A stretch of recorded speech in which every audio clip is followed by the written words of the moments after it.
प्रत्येक कुटुंबाची स्वतःची परिसंस्था असते. प्रकाश आणि सावलीचे नाजूक संतुलन, बोललेले शब्द आणि मूक समज. खाजगी विश्वामध्ये भूमिका नियुक्त केल्या जातात आणि नियती शांतपणे बनावट असतात. असे लोक आहेत जे बांधतात, प्रेम आणि त्यागातून कच्च्या हातांनी. आणि असे काही लोक आहेत जे उद्ध्वस्त करतात, ज्यांचा स्पर्श कितीही हलका असला तरी विनाशाची थंडी वाहून नेतो. ही कथा आहे अशाच एका विश्वाची, एका घराच्या भिंतीत वसलेले जग.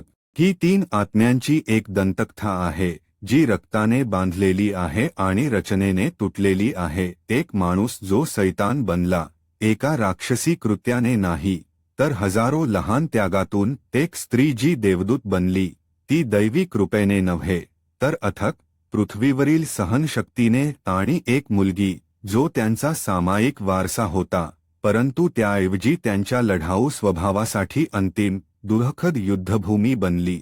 ही एक कालातीत प्रश्न विचारणारी एक कथा आहे. विषारी उपस्थितीच्या सक्त घर्षणाने ताणलेले शुद्ध प्रेम खरोखर स्वतःचे संरक्षण करू शकते का? की अंधाराच्या विरोधात किल्ला बांधण्याची हीच कृती पुढच्या पिढीला बाहेरचा प्रकाश दिसेपर्यंत भिंतींच्या आत राहायला शिकवते का?